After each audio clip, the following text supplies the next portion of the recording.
Thomas, Aristotle, and alchemy. Introduced the Greek philosophers who began considering the nature of what things were made of. They were preoccupied with how the universe seemed to be both changing and constant. Leucippus and Democritus were two of the most important theorists about the natural and physical world. They were called physicists in ancient Greece.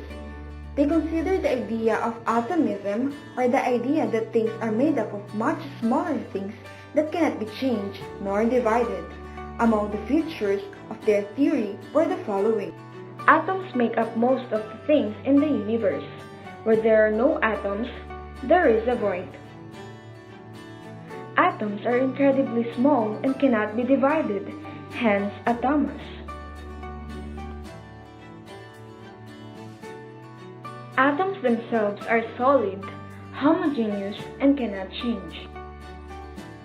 Atoms moving about the colliding in the void cause the changes we see in our universe.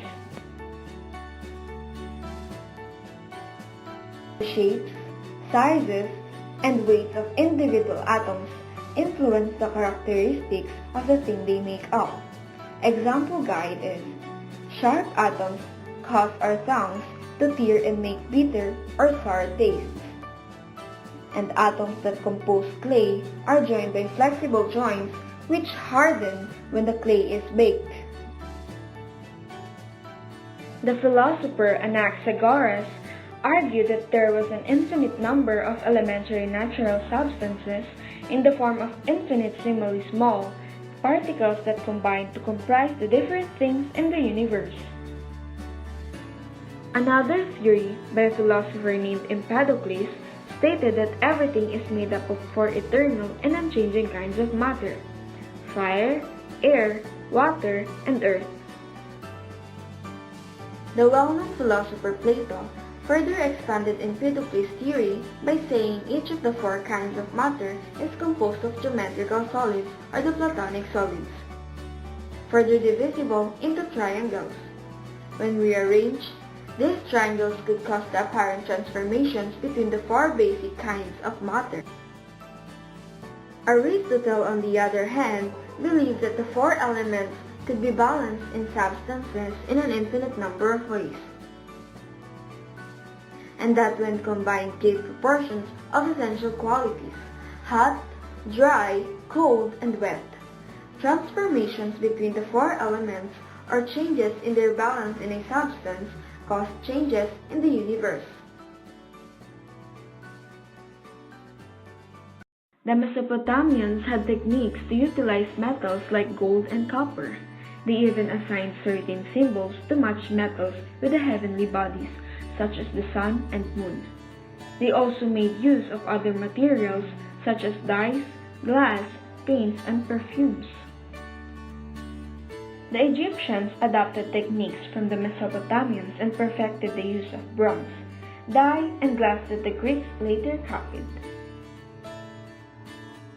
The Chinese also had their own processes for metal work and ceramic materials, but they especially focused on finding minerals, plants, and substances that could prolong life. Some of the substances discovered in Chinese medicine have been found to have actual positive effects, while others were found useless or even harmful, like mercury. The Indians, like the Chinese, had a kind of alchemy or rasayana that looked at different substances and practices for Vedic medicine.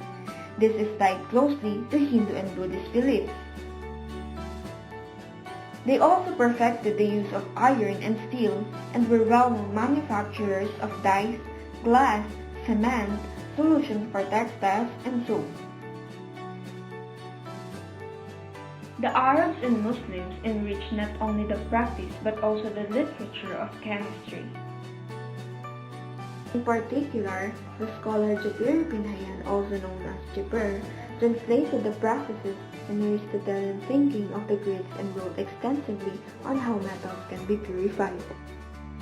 He came up with the preparation of acids such as nitric, hydrochloric, and sulfuric acids, as well as aqua regia, or nitrohydrochloric acid.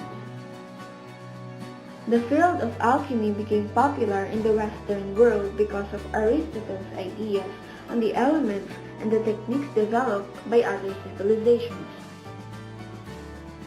Alchemists tried to play with the balance of the four elements, the fire, water, earth, and air, and three principles, salt, sulfur, and mercury, to transform or transmute substances. Scientific contributions refined how to crystallize, condense, distill, evaporate, and dissolve metals and materials. Took lots of notes and information about what they did. Developed step-by-step procedures and specialized setups or equipment. Discovered and investigate the properties of many now useful substances such as phosphorus, sulfur, and potassium. And scientific contributions used incantation, magic spells, and symbols. Used esoteric symbols connected to astrology and religion, concerned with riches, purity, immorality, and spirits. Promoted the Aristotelian concept of the elements. Proto-science. It is an unscientific field of study which later developed into real science.